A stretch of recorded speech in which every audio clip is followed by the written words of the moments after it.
Terdengar Bapak Ibu suaranya? Jelas ya. Bismillahirrahmanirrahim. Assalamualaikum warahmatullahi wabarakatuh. Alhamdulillahi rabbil alamin. Asyhadu an la ilaha illallah wahdahu la syarikalah wa asyhadu anna Muhammadan abduhu wa rasul. Allahumma salli ala Muhammad wa ala ali Muhammad wa ashabihi ajmain, amma ba'du. Sehat Ibu Bapak? Alhamdulillah. Mari kita awali dulu pengajian malam hari ini dengan membaca basmalah. Bismillahirrahmanirrahim. Malam hari ini tema yang akan kita bahas yaitu berkenaan dengan bulan Ramadan. Harapannya kita bisa memasuki bulan Ramadan dengan penuh kesiapan, sudah berbekal dengan berbagai macam, baik bekal ilmu, bekal kesehatan, bekal pemahaman, bekal harta dan sebagainya. Nah Ibu Bapak, di kesempatan malam hari ini tema yang ingin dibahas adalah salah satu tujuan adanya bulan Ramadan itu apa? Kan Allah itu menciptakan sesuatu tidak ada yang sia-sia, pasti ada tujuan dan maksudnya. Ternyata Ibu Bapak yang hadir, Ramadan itu momentum atau waktunya membersihkan hati kita Bapak Ibu. Dari apa? Ya tentunya dari dosa Bapak Ibu. Karena Nabi Muhammad sallallahu alaihi wasallam di dalam hadis riwayat Ahmad, raghiba anfu abdin, sungguh celaka bagi seorang muslim, dakhala alaihi Ramadan, dia diberikan sehat, diberikan umur panjang, bisa masuk di bulan Ramadan, falam yugfar lahu, ketika Ramadannya sudah selesai dan dosanya belum diampuni, celaka dia Bapak Ibu, celaka gitu. Nah Ibu Bapak, makanya Ibnu Rajab menukil ucapan salah satu ulama, beliau mengatakan, man lam yaghfir lahu fi Ramadan, barang siapa ada orang mukmin masuk bulan Ramadan dosanya tidak diampuni, falan yaghfir lahu fimma siwahu, maka di bulan-bulan yang lain orang ini akan sulit mendapatkan ampunan dari Allah. Loh kenapa Pak Didik? Bukankah Allah sudah memberikan kemudahan untuk orang mukmin di bulan Ramadan bisa mudah beramal ibadah? Kenapa kemudahan ini tidak dipergunakan dengan baik? Inilah maksud dari hadis ini Bapak Ibu. Dalam riwayat Muslim, idza dakhala Ramadan, apabila masuk bulan Ramadan, sufidati syayatin, semua setan ini dibelenggu, dipenjara, wa futihat abwabul jannah, semua pintu surga dibuka, wa ghulliqat abwabun nar, dan semua pintu neraka ditutup. Makna dari hadis ini, di bulan Ramadan seorang mukmin diberikan kemudahan oleh Allah untuk beramal soleh, mudah tarawih, mudah tilawah Quran, mudah sedekah. Kenapa diberikan kemudahan ini tidak diambil? Maka dia akan menjadi orang celaka. Ingat Bapak Ibu, Allah Subhanahu wa ta'ala itu menyiapkan 3 sungai untuk membersihkan dosanya orang-orang muslim. Kalau hatinya masih penuh dengan dosa, maka sulit masuk ke dalam surga. Saya jelaskan nanti. 3 sungai ini apa saja Pak Dede? Yang pertama, sungai taubatan nasuha, untuk membersihkan hatinya yang penuh dengan dosa. Sebagaimana dalam Quran surah At-Tahrim, ya ayyuhalladzina amanu, hai orang-orang yang beriman, tubu ilallah, bertobatlah kalian kepada Allah, taubatan nasuha, dengan taubatan yang sungguh-sungguh. Asa rabbukum ayyukaffira ankum sayyiatikum. Dengan taubatan nasuha tersebut bisa jadi dosa yang engkau lakukan akan diampuni oleh Allah. Wa yudkhilakum jannatin tajri min tahtihal anhar, dan engkau kelak akan dimasukkan ke dalam surga Allah yang di dalamnya ada sungai-sungai yang mengalir. Ternyata ibu bapak dikasih kesempatan untuk tobat, orang ini tidak mau mengambil kesempatan ini. Allah masih baik memberikan sungai yang kedua, kesempatan untuk berbuat kebaikan. Dia diberikan sehat, diberikan umur panjang, bisa masuk bulan Ramadan, harapannya beramal soleh yang banyak, bisa menutupi dosanya, malahan gak diambil Bapak Ibu. Makanya fungsi dari kebaikan di dalam hadis riwayat At-Tirmidzi, wa asbihi sayyi'atal hasanata tamhuha, apabila seorang muslim telah melakukan suatu pelanggaran perbuatan dosa, segeralah berbuat baik, karena kebaikan ini akan menutup dosa yang pernah dilakukan. Malahan gak diambil Bapak Ibu. Maka Allah pun kurang apa baiknya. Allah memberikan sungai yang ketiga, orang ini akan ditimpa musibah, ditimpa kesulitan, ditimpa kesusahan. Harapannya kesulitan, sakit, kesusahan ini akan menggugurkan dosa-dosanya yang nempel di dalam hati.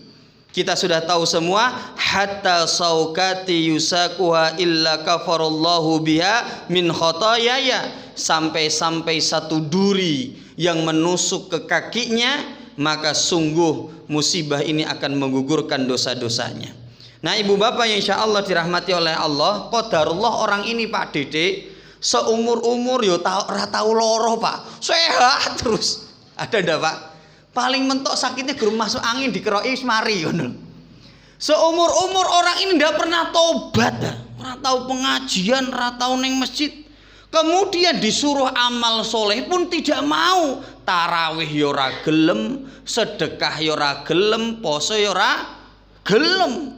Lah kalau tiga sungai ini tidak diambil, terus dengan apa membersihkan dosa yang ada di dalam hatinya Bapak? Berarti dicelupkan ke dalam neraka caranya. Karena tiga sungai ini nggak diambil. Makanya Bapak Ibu, thumma yaqulullahu ta'ala akhriju minan nar, keluarkanlah orang mukmin yang ada di dalam neraka. Man kanna fi qalbihi misqallu habbatin min khardalin min iman, disebabkan masih punya iman. Imannya sudah dibersihkan dengan panasnya api neraka, karena dulu ketika masih hidup hatinya dipenuhi dengan dosa. Karena ibu dan bapak, orang yang masuk surga itu harus suci semuanya, termasuk hatinya harus bersih dari dosa. Karena surga itu adalah tempat suci, yang masuk ke sana harus orang-orang yang suci juga Bapak Ibu.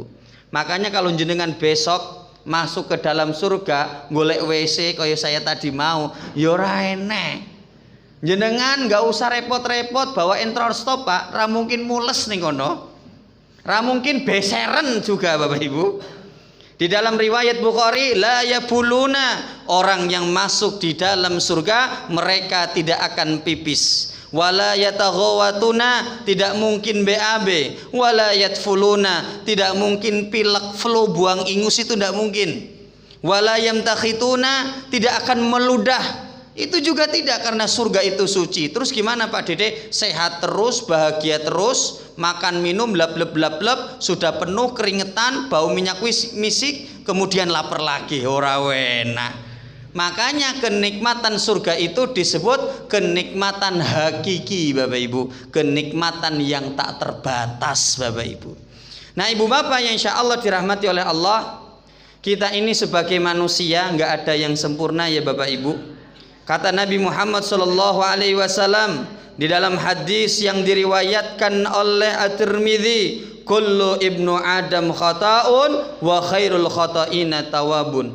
Kita ini tidak ada yang suci pokoknya Bapak Ibu, pasti punya dosa. Kita bukanlah malaikat yang serba sempurna, kita juga bukan iblis yang senantiasa berbuat salah. Al iman yankus wa yazid, deknyang. Betul apa betul Bapak Ibu?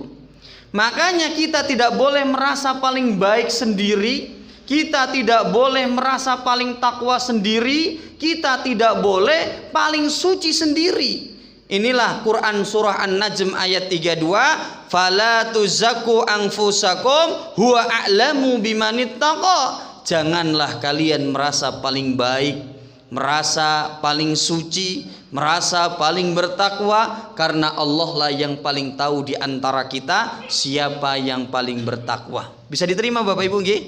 Nah, Ibu dan Bapak yang insya Allah dirahmati oleh Allah, dan kita semua kelak masuk ke dalam surganya Allah pun bukan disebabkan oleh banyaknya kebaikan kita, bukan disebabkan oleh banyaknya amal soleh kita. Kita masuk surga disebabkan rahmat dan pertolongan Allah. Dijelaskan dalam riwayat Bukhari, kita sudah tahu semua hadis ini, fa innahu lan yudkhilal jannah ahadan amaluhu. Orang yang masuk ke dalam surga bukan disebabkan oleh amalan kebaikannya. Para sahabat kemudian bertanya, qalu wala anta ya Rasulullah, apakah termasuk juga sampean? Kemudian Nabi menjawab, wala anna, termasuk juga saya, illa an yataghammadani Allah minhu birahmah. Semua orang masuk surga karena rahmat dan pertolongan dari Allah. Bapak Ibu, saya itu ngerasa banget ketika dulu sakit, pernah tidak bisa ngisi pengajian. Kenapa? Ketika kita sakit ngegas naik motor saja tidak mampu. Ketika kita ngimami qadarullah, padahal ayatnya wis tak hafal ngelotok, tapi kemudian Allah mengambil ingatan kita, dadi lali, Pak. Sesuatu yang mudah menurut kita, tapi ketika Allah bilang urusan ini jadi sulit, akan berubah sulit. Ketika sesuatu menurut kita sulit, angel, tapi kata Allah mudah, maka perkara ini akan menjadi mudah. Kita sekarang bisa pengajian di masjid ini, jenengan bisa ngaji sana, bisa ngaji sini, bisa ibadah tarawih, bisa ibadah tilawah Quran. Itu bukan kesolehan kita, karena kita diberi rahmat dan ditolong oleh Allah. Jadi ketika kita selesai ibadah, Bapak Ibu, hendaklah ya ingatnya kepada Allah Subhanahu wa ta'ala. Nah, Ibu Bapak, kalau jenengan selesai ibadah, bisa tarawih, bisa menghatamkan Quran beberapa kali, bisa sedekah, hendaklah jenengan menganggap kebaikan ini bukan kebaikan besar. Anggap saja ini kebaikan yang kecil, biar amalan jenengan semakin sempurna. Pernah saya sampaikan ucapan dari Imam Ja'far As-Siddiq, la yutimmul ma'rufu illa bithalathatin. Kebaikan itu akan menjadi sempurna apabila jenengan melakukan 3 perkara ini. Yang pertama, bitakjilihi, kalau ingin berbuat baik jangan ditunda-tunda, endang-endang dilaksanakan. Karena kebaikan semakin ditunda akan semakin berat. Sholat ditunda-tunda ya saya abot. Nengok bayi ditunda-tunda, bayine wis sekolah SD. Nengok orang sakit ditunda-tunda, inna lillahi wa inna ilaihi, keburu meninggal. Oh, ditunda-tunda terus kok. Hati itu disebut ya muqallibal qulub. Hati itu sering gampang mulah malih itu loh, Pak. Kadangkala siang ini tempe, sore ini wis dele toh, tak kira tahu. Jadi bolak-balik gitu loh Bapak Ibu. Makanya kalau mau berbuat baik, ada kesempatan dang-dang kerjakan. Itu akan menjadi sempurna kebaikan jenengan. Nomor 2, wa tasghirihi in kana kabiran. Anggap kebaikan itu kecil walaupun sebenarnya jenengan haji, wakaf tanah, santunan anak yatim, itu amalan gede loh Pak. Anggap saja itu amalan kecil karena belum tentu diterima oleh Allah. Sekelasnya Nabi Ibrahim yang sudah mendapatkan titel Khalilullah, kekasihnya Allah. Ketika selesai membangun Ka'bah dengan anaknya Ismail, doanya apa? Rabbana taqabbal minna innaka antas samiun alim. Ya Allah, terimalah amal ibadahku ini karena sesungguhnya engkau ini maha mendengar lagi maha mengetahui. Nabi Ibrahim aja mohon amalannya agar apalagi kita. Dan yang terakhir, agar amalan jenengan makin sempurna, wasatrohu, kalau bisa Hati-hati, yang bisa membakar pahala Ramadan besok jenengan status WA dan status media sosial jenengan. Wah, nanti di masjid gawe HP nganggo rukuh. Alhamdulillah, malam ketiga bisa taraweh di Masjid Hidayatul Islamiyah. Masya Allah, upload. Iya. Alhamdulillah bisa sahur, Masya Allah. Terus ketika mau buka, es teh, es degan, gorengan di foto. Alhamdulillah menunggu adzan maghrib. Wah, aduh.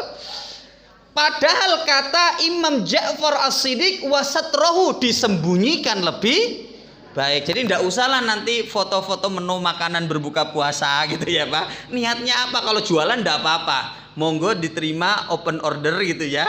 Yang mau kurma sukari dan es buah siap antar ke TKP gitu, tidak apa-apa Bapak Ibu.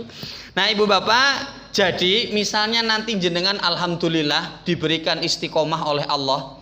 Walaupun hujan-hujan mangkat pengajian, hujan-hujan ya tetap sholat jamaah. Kemudian ada yang muji, wah luar biasa ya Pak, jenengan kok iso istiqomah yo, luar biasa, aku ora kuat. Wah sopo sih, aduh, nah gitu repot. Harusnya seperti Nabi Sulaiman, ketika beliau dipuji memiliki beberapa kelebihan, kata Nabi Sulaiman, hada min fadlillahi rabbi, saya bisa kayak gini atas pertolongan dari Allah Subhanahu wa ta'ala.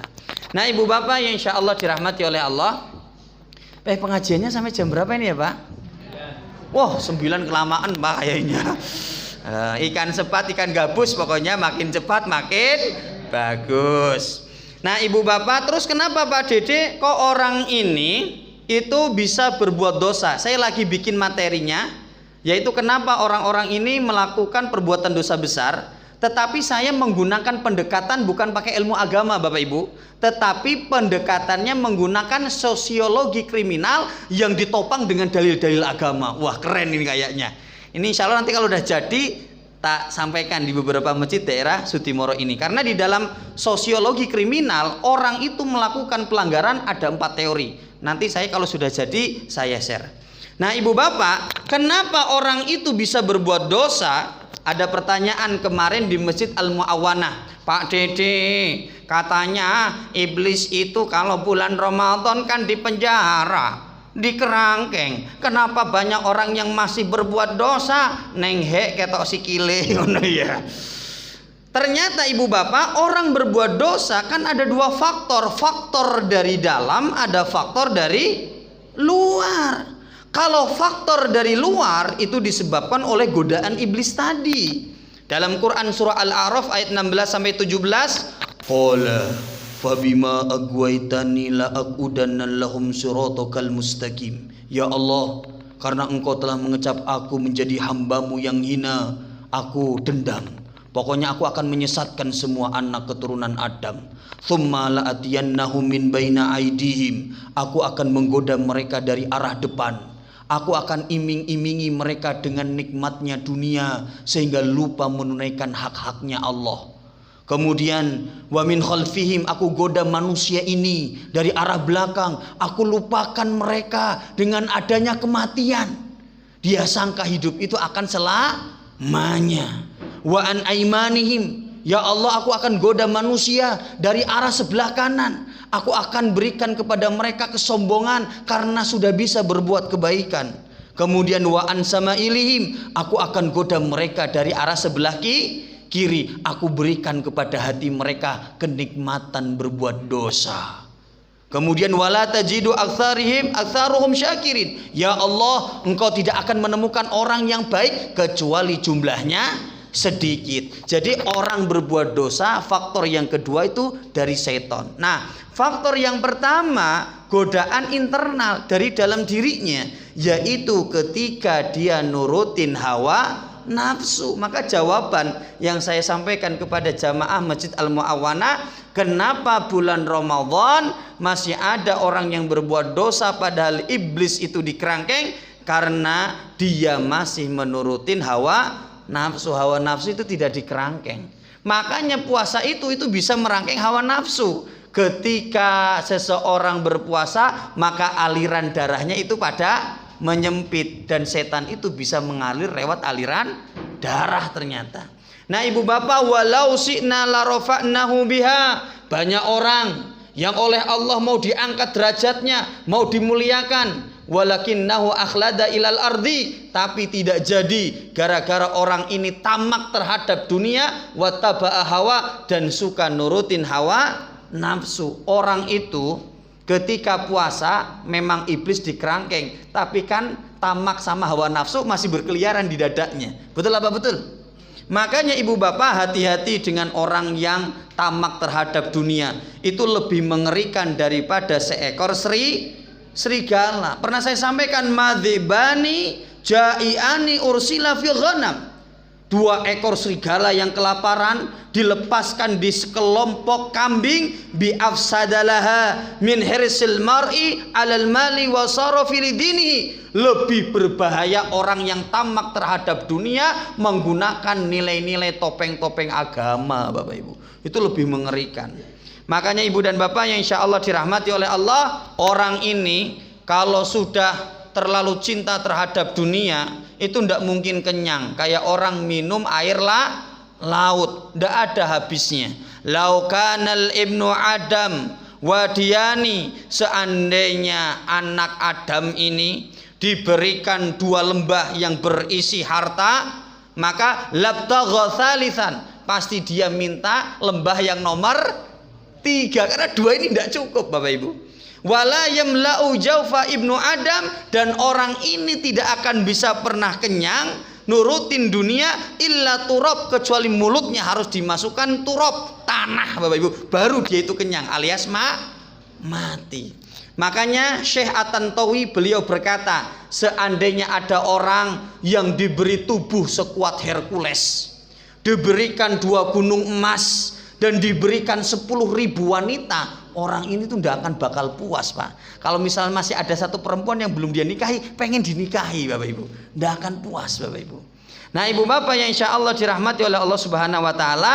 Dan yang nomor 2, salasatun muhlikatun, 3 perkara yang bisa membinasakan seseorang, wahawa muttabaun, kalau dia nurutin hawa nafsu. Nah ibu bapak yang insya Allah dirahmati oleh Allah Subhanahu Wa Taala, di sini saya akan menekankan orang berbuat dosa itu faktornya dari 2, dari dalam dan dari luar. Yang perlu kita waspadai ketika puasa Ramadan, faktor dari dalam. Makanya orang bersabar dari tidak mau berbuat zina itu lebih mudah daripada bersabar karena dia sudah merasakan nikmatnya zina Pak. Dia belum pernah berzina tapi pengen sabar, pasti bisa sabar Pak. Tapi kalau dia sudah berzina, sudah merasakan mencicipi nikmatnya zina, kemudian tobat, akan timbul perasaan pengen nyicipi lagi Pak. Nah itu lebih berat godaannya Pak, lebih berat. Nah ibu bapak yang insya Allah dirahmati oleh Allah Subhanahu Wa Taala, kalau orang ini terus nurutin hawa nafsu, kemudian terus berbuat dosa, kita sudah tahu semua, satu dosa yang dilakukan seorang mukmin akan mengotori hatinya. Innal mu'min idza adznaba kana nuqta sauda fi qalbi. Satu dosa 1 titik, satu dosa 1 titik. Kalau orang ini tidak pernah taubatan nasuha, tidak pernah berbuat kebaikan, awake sehat terus ra tau loro, maka lama kelamaan titik ini akan menjadi menghitam dan keras. Kalla bal rana ala qulubihim, hatinya itu menghitam dan mengeras Bapak Ibu. Kalau orang ini hatinya sudah menghitam, mengeras kayak batu, itu mengerikan Bapak Ibu.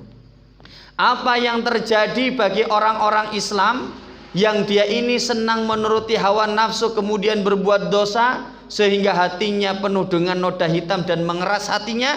Yang terjadi pertama, dia sulit mendapatkan petunjuk dari Allah. Falamma zaghu azaghallahu qulubahum, ketika hatinya mengeras, dia berpaling dari Allah, maka Allah palingkan hatinya. Wallahu la yahdil qaumal fasikin, dan Allah tidak akan menunjuki orang-orang mukmin yang masih suka berbuat dosa-dosa besar Bapak Ibu. Ini mengerikan Bapak Ibu. Kalau orang jauh dari agama, tidak mau mengikuti aturan Allah dan Rasulnya, maka yang akan dia ikuti aturannya siapa? Hawa nafsunya. Kalau dia sudah nurutin hawa nafsunya, maka dia akan menjadi hina, bahkan lebih hina daripada binatang. Loh kok bisa? Inna akramakum indallahi. Orang kalau nurutin aturannya Allah, petunjuknya Allah, dia bakalan mulia, kan betul kayak gitu kan? Tapi kalau dia tidak mau ngikutin petunjuk Allah, berarti yang diikutin hawa nafsu. Masih ingat kasus yang dulu Heri Wirawan? Nah, kan nurutin hawa nafsu. Sebenarnya orang ini orang berilmu kan, tapi nurutin hawa nafsu, maka Allah akan rendahkan derajatnya. Coba kalau bertakwa, ikutin petunjuk Allah, pasti bakalan mulia. Nah, ibu bapak yang nomor 2, kalau hatinya mengeras karena nggak pernah dibersihkan dengan taubatan nasuha, hatinya nggak pernah dibersihkan dengan amalan soleh, hatinya nggak pernah dibersihkan dengan sakit dan musibah. Makanya kata para ulama, sakit itu zakatnya badan, Mbak. Dengan kan fungsinya zakat itu membersihkan Nah, kalau sakit itu membersihkan dosa. Makanya kalau ada orang sakit, la ba'sa tahurun, tidak mengapa sakit itu akan membersihkan dosa-dosamu. Yang nomor 2, kalau dia ini nggak peduli dengan hatinya, ketika berbuat dosa terus, maka kemaksiatannya akan terus bertambah. Dijelaskan dalam Quran surah Al-Baqarah ayat 74, "Tsumma qasat qulubukum", hati mereka menjadi keras, "mimba didalika", daripada sebelumnya, "fahiya kal hijarah", bahkan lebih keras daripada batu. Makanya orang yang berbuat dosa itu merembet biasanya kalau dia tidak mau bertobat secepatnya. Contoh, kasus Wawon CS itu kan komplit di sana dosa-dosa besarnya, Pak. Diawali perbuatan kesyirikan. Karena Wawon CS ini kahin seorang dukun, dengan memberikan iming-iming bisa menggandakan uang. Kesyirikan. Dari kesyirikan merembet penipuan, ngambil haknya seorang muslim. Dari sana merembet lagi perzinahan. Kan ada perzinahan Pak di sana. Kemudian terakhir tuh, jadi orang yang berbuat dosa tidak mau tobat, hati-hati, dosa ini akan merembet, menimbulkan dosa-dosa yang baru. Kemudian yang nomor 3, pasti dia tidak mungkin bisa ibadah dan tidak mungkin bisa berbuat baik karena hatinya benci dengan nilai-nilai Islam. Karena mukmin yang baik itu, innal mu'min alladzina idza dzukirallah wajilat qulubuhum wa idza tuliyat 'alaihim ayatuhu zaddathum imanan. Orang mukmin yang baik itu, kalau diingatkan kepada Allah hatinya bergetar, kalau mendengarkan ayat-ayat Allah bertambahlah iman mereka. Itu kalau mukmin yang hatinya bersih. Kalau yang hatinya keras, adzan subuh ganggu tenanan iki jan ganggu wong turu wae. Iki pengajian bengi-bengi urung rampung, waktunya istirahat barang kok. Jadi isine nggak suka dengan nilai-nilai ajaran agama Bapak Ibu, karena hatinya mengeras. Bahkan dinasehati sama ustadznya nganti muntah dalil Quran hadis, yo mental lah, wangel kandanane Bapak Ibu. Nah selanjutnya Ibu Bapak, dan rasa takutnya kepada Allah itu hilang Bapak Ibu. Salasatun munziyatun, ada 3 perkara yang bisa menyelamatkan. Salah satunya khasyatullah ta'ala fi sirri wa alaniyah. Ketika dia punya rasa takut kepada Allah, itu akan menyelamatkan dia Bapak Ibu. Dan orang yang hatinya mengeras gara-gara perbuatan dosanya, maka takut kepada Allah itu tidak ada. Saya sampaikan kemarin dalam kasus pembunuhan, salah satu azabnya adalah dimasukkan ke dalam neraka. Ketika saya ceramah kayak gitu di tempat umum, pasti kebanyakan orang kadang-kala ada yang ngomong, ora apa-apa mlebu neraka akeh kan encane. Bahkan Nikita Mirjami nantang, aku masuk neraka ndak apa-apa, koncoku akeh ning kono, iso gawe happy-happy. Bayangkan, nggak ada rasa takut kepada Allah. Itu horor, itu tandanya hatinya mengeras.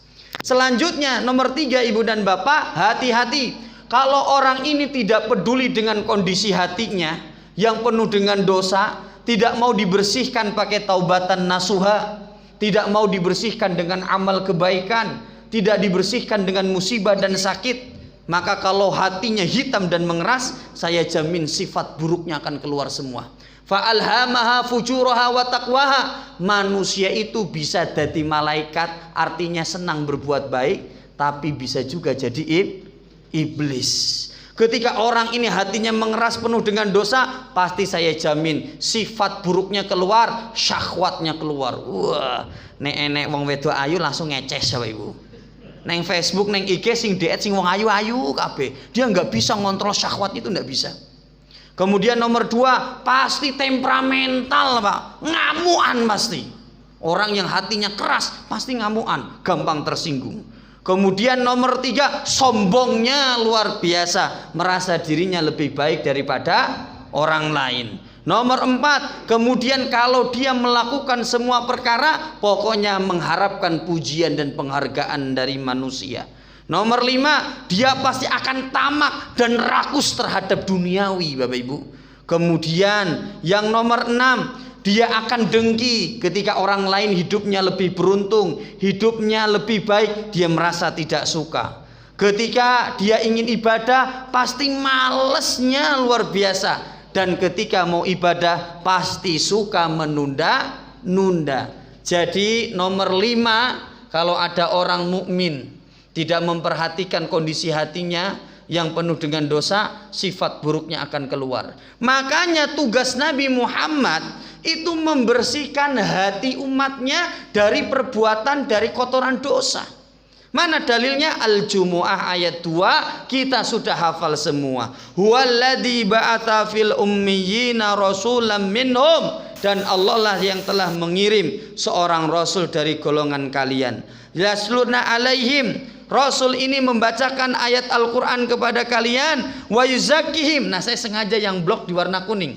Wa yuzakkihim artinya tugas Nabi Muhammad adalah membersihkan jiwa umatnya yang dikotori dengan dosa. Dan momentum bulan Ramadan adalah waktunya membersihkan hati kita dari dosa-dosa yang sudah kita lakukan di bulan-bulan sebelumnya. Bisa diterima Bapak Ibu?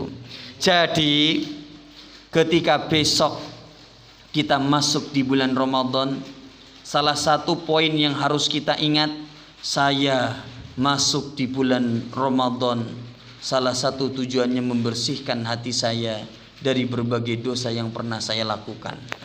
Tazkiyatun nafs itu secara bahasa artinya adalah membersihkan hati. Jadi orang masuk di bulan Ramadan, tazkiyah, membersihkan hati dari segala dosa. Makanya kenapa bulan ini dinamakan bulan Ramadan? Wa Ramadan min siddatir ramda. Ramadan itu adalah panas yang terik, wa huwal harrun, dan sangat panas sekali. Makanya tafsir Al-Qurtubi menjelaskan innama sumia Ramadan. Kenapa bulan puasa ini dinamakan bulan Ramadan? Li'annahu yarmadzunub bil amali sholih. Karena bulan Ramadan waktunya membakar dosa dengan amalan-amalan sholih Bapak Ibu. Jadi ibu bapak yang insya Allah dirahmati oleh Allah, bulan Ramadan adalah bulan pengampunan dan bulan waktunya menggugur dosa kita, membakar dosa-dosa kita dengan amal kebaikan yang kita lakukan di bulan Ramadan. Masih kuat 10 menit lagi? Kita cari dalil-dalilnya mana yang menunjukkan amalan kebaikan ini bisa membakar dosa. Yang pertama, puasa. Sudah jelas dalilnya.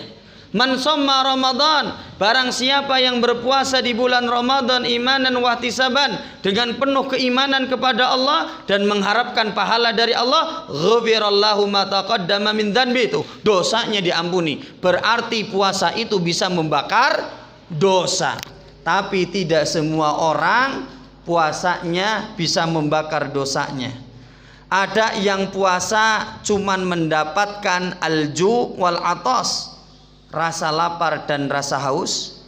Bahkan ada yang berpuasa malahan puasanya falaisa lillahi hajatun, ditolak oleh Allah. Pak Dede, bagaimana caranya agar puasa kita mampu membakar dosa-dosa kita? Yang pertama, ketika puasa jagalah pandangan kita. Qulil mu'minina yaghuddu min absarihim. Karena ibu dan bapak, pandangan mata ini di dalam hadis riwayat Hakim, nadratun sahmun min sihami iblis. Pandangan mata ini adalah panah-panahnya iblis. Karena dosa itu berawal dari mata turun ke hati. Orang yang tidak bisa menjaga pandangan matanya ketika puasa, potensial berbuat dosanya besar. Yang selanjutnya menjaga ucapan, itu juga sama, agar puasa kita tidak berkurang kualitasnya.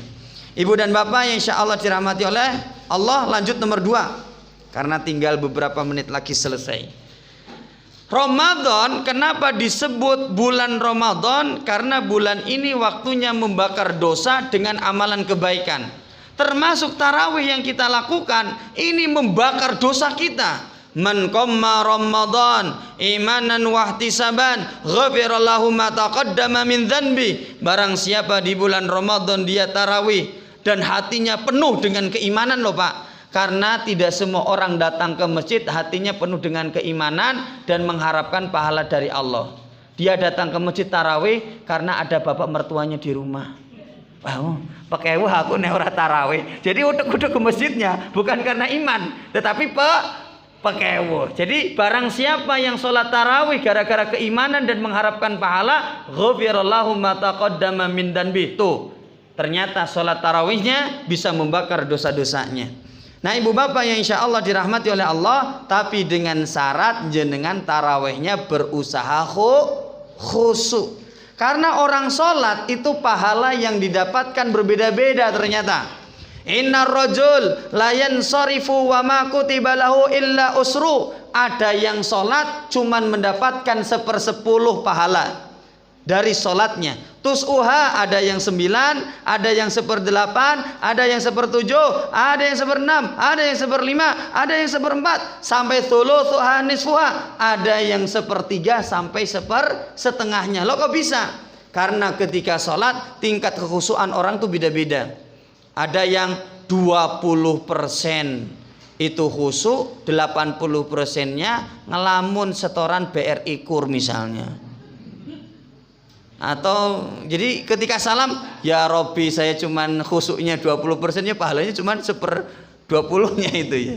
Jadi tiap orang itu berbeda-beda. Tapi Bapak Ibu, lebih baik tetap sholatnya datang ke masjid. Itu menandakan kita ini orang spesial.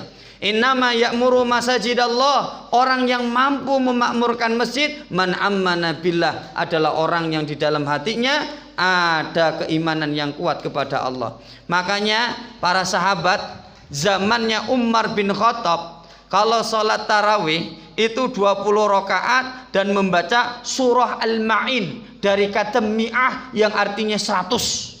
Itu sekali berdiri 100 ayat Pak. Kalau di sini gimana? Bubar tarawihane itu. Loh kenapa? Karena imannya kita sama para sahabat beda makom Bapak Ibu. Gelem mangkat ning masjid wis alhamdulillah.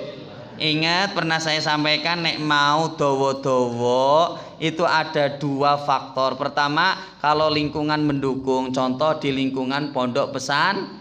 Nah itu kan udah satu frekuensi nggih, kesepakatan di awal 1 malam 1 juz. Di Temboro ya Pak, Madiun itu saya horor neh Pak. Wah jenengan tekluk-tekluk, aduh kira kuat biasa deh kul wae iki akeh tenan. Di Temboro itu lama sekali. Kalau mau lama-lama ya sudah dibagi 2 kloter saja. Yang ba'da isya reguler juz 30 sama surat-surat pilihan mawon. Nanti Bapak Ibu Masjid Hidayatul Islamiyah akan menyelenggarakan sholat tarawih 1 malam 1 juz, akan dilaksanakan pukul 2:30 dan selesai tarawih kami sediakan sahur bersama. Yang berkenan monggo silahkan hadir. Wah, uduk krik repot. Ternyata pada zamannya Abu Bakar As-Siddiq memang para sahabat pun tarawihnya lama sekali sampai mendekati waktu sahur Bu. Jadi ketika mereka selesai sholat witir langsung buru-buru memanggil pembantu mereka untuk menyiapkan makan sahur, saking lamanya Bapak Ibu.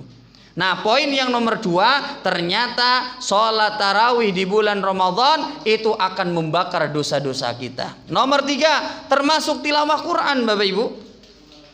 Tilawah Al-Quran Bapak Ibu, tilawah Al-Quran ini dalam Quran surat Hud ayat 114, Innal hasanati yudhibna sayiat, kebaikan itu akan menghapuskan keburukan. Dan kita sudah tahu satu huruf yang kita baca di dalam Al-Quran, wal hasanah, akan mendapatkan satu kebaikan. Wal hasanatu bi asri amthaliha, dan satu kebaikan itu dikalikan 10. Kita sudah sepakat semua. Makanya ibu dan bapak, kalau Quran jenengan sudah lecek tuku anyar ngono loh, nek Qur'ane anyar yo maca Qur'ane semangat gitu loh. Cari yang gede-gede. Aku yo punya 2 bu, yang di rumah Tasimon sing gede bang, yang A4 F4 pokoknya sing gede. Nah, jadi yang dibawa kemana-mana yang kecil. Jadi kalau di rumah pas malam atau setelah subuh yang dibaca yang Quran yang gede. Sahdu pak nyenengke. Biasa wis blawur koyo ngene pak, ya Allah. Nah selanjutnya Bapak Ibu, makanya para orang-orang soleh kalau bulan Ramadan ini kesempatan untuk membakar dosa dengan bacaan Al-Quran. Imam Syafi'i kita sudah tahu semua 60 kali itu. Kayaknya saya nggak masuk ini Pak. Artinya kayak aku rasa sanggup ini. Makanya Bapak Ibu kalau ada ceramah dari yayasan, anak-anak santri-santri kalian kalau pengen pulang syaratnya harus menghatamkan Al-Quran 2 kali dulu di pondok atau 3 kali baru boleh pulang. Itu nanya ke santrinya, ketua yayasannya nggak nanya sama ustadz-ustadznya gitu ya. Lah ustadznya berapa kali hatam gitu ya, karena saking ngisi kesana ngisi kemari sampai lupa menghatamkan Al-Quran. Kan fenomenanya kayak gitu. Jangan lihat saya ya bu, diusahakan raketang 1 kali. Makanya Qatadah As-Sadusi Bapak Ibu, kalau beliau ini di luar bulan Ramadan itu menghatamkan Al-Qurannya 1 minggu sekali, 1 minggu sekali. Berarti sebulan berapa kali hatam? 4 kali. Kalau masuk bulan Ramadan mulai tanggal 1, 2, dan 3 hari sekali hatam Qatadah As-Sadusi. Kalau masuk di 10 terakhir gas sehari hatam, sehari hatam. Kalau beliau Pak, nah kita makin buri makin meletre itu ya. Ya Allah, memang kita ini tidak mungkin mengejar ya keimanan kesolehan para sahabat. Imam Bukhari, langsung saja Bapak Ibu mempersingkat waktu, beliau ini kalau waktu sahur beliau tilawah Al-Quran setengah Al-Quran. Berarti berapa juz? 15 juz. Itu di waktu sahur 15 juz bu. Dan nanti sambil nunggu maghrib itu setengah Al-Quran 15 juz lagi. Jadi ketika Allahu Akbar, Alhamdulillah, Allahumma arhamna bil hatam, berarti itu beliau ya Bapak Ibu. Bagus mana Pak Dede membaca Al-Quran dengan HP dan langsung dari mushaf. Karena kan sekarang model canggih, lebih seneng baca Quran lewat HP, bisa dibawa kemana-mana. Kan kayak gitu nggih. Ternyata para ulama tetap sepakat lebih afdal baca Quran itu langsung dari mushaf Bapak Ibu. Nah selanjutnya nomor 4.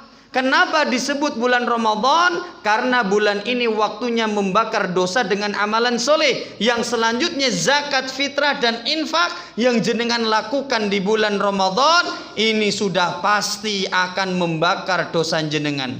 Kita sudah sepakat semua, banyak dalil yang menunjukkan. Contohnya hadis riwayat Baihaqi, as-shadaqatu tudfi'ul khati'ah. Sedekah itu akan menghapuskan dosa, kama yudfi'ul ma'un nar, sebagaimana air yang memadamkan api. Dan kita sudah tahu semua, kesempatan masuk surga dengan sedekah peluangnya lebih besar sekali. Jadi monggo Bapak dan Ibu yang di Masjid Hidayatul Islamiyah rodo dilonggarke untuk memberikan sedekah. Pak Dede, aku mangane angel. Sedekah itu tidak harus banyak. Sampai Nabi Muhammad memotivasi umatnya, fattakunar walau bisiki tamrotin. Kalau jenengan cuman punya sak butir kurma, sudah bersedekah saja sebutir kurma. Apa artinya? Oh, enggak perlu banyak, sesuai kemampuan pribadi masing-masing. Saya pernah putarkan video ini. Saya rutin ngisi di Masjid Al-Mu'min belakang Universitas Syahid. Ibu-ibu ini Masya Allah bukan orang kaya, tapi sering sedekah dengan uang recehnya. Kalau selesai jualan ada 500, ada 1000, masukkan ke celengan. Pas saya ngisi di sana, Pak Dede, aku titip yo celengan isinya receh kabeh, bawa ke panti asuhan Bapak Ibu. Orang sedekah itu bukan perkara punya duit atau tidak, tapi punya mentalnya, keinginannya. Nah ibu bapak yang insya Allah dirahmati oleh Allah, tinggal 1 menit lagi, berarti saya harus menyelesaikannya ini ya. Nah ibu bapak yang insya Allah dirahmati oleh Allah, yang terakhir, tadi kan nomor berapa ini pak? Nomor 4, berarti sekarang kita masuk nomor 5. Apa yang nomor 5? Yaitu hapuslah dosa-dosa kita, padamkanlah dosa-dosa di dalam hati kita. Ketika bulan Ramadan tetap datang pengajian. Dalilnya mana Pak Dede? Hadis riwayat At-Tabrani.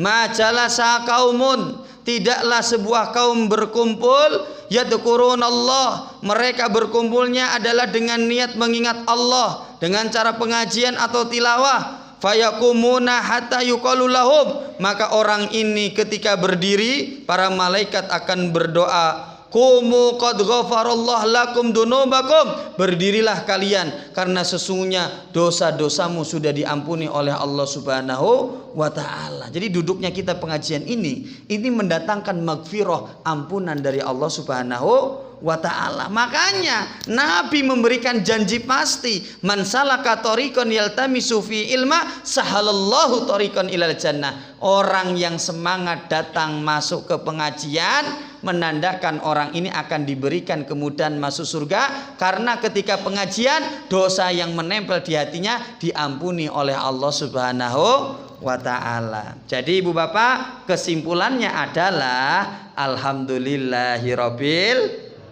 Pas pak, jam 8:30. Sudah ngantuk ya pak? Sama. Jadi kita kembali ke tafsir Al-Qurtubi. Kenapa puasa 30 hari ini, bulan ini dinamakan bulan Ramadan? Kata Al-Qurtubi, innama sumya Ramadan. Kenapa dinamakan bulan Ramadan? Li'annahu yarmad dzunub, karena bulan ini waktunya membakar dosa-dosa bil amali soleh, dengan amalan-amalan soleh yang kita lakukan selama bulan Ramadan. Dan puasa kita bisa membakar dosa, sholat tarawih kita bisa membakar dosa, tilawah Quran kita bisa membakar dosa, sedekah zakat fitrah kita bisa membakar dosa, datangnya kita ke pengajian bisa membakar dosa. Dan harapannya selesai bulan Ramadan kita bersih dari dosa dan bukan termasuk orang yang celaka. Karena raghiba anfu abdin, sungguh celaka, dakhala alaihi Ramadan, ada orang yang masuk di bulan Ramadan falam yugfar lahu, dosanya belum diampuni gara-gara dia masih semangat berbuat dosa dan tidak mau beramal soleh. Alhamdulillahirabbil alamin. Jelas napa mboten Bapak Ibu? Ya, walaupun ngalor ngidul, intinya insya Allah kecekel nggih. Ada pertanyaan napa mboten? Selesai, alhamdulillah. Ibu bapak, demikian yang bisa saya sampaikan. Saya mohon maaf kalau dalam menyampaikan ada kata-kata yang kurang berkenan, kurang sopan di hati ibu dan bapak. Mohon dimaafkan yang setulus-tulusnya. Mari kita akhiri pengajian malam hari ini dengan membaca hamdalah dan doa kafaratul majlis. Alhamdulillahirabbil alamin. Subhanakallahumma wa bihamdika asyhadu an la ilaha illa anta astaghfiruka wa atubu ilaik. Wa akhiru da'wana anil hamdulillahirabbil alamin. Tsumma assalamu alaikum warahmatullahi wabarakatuh.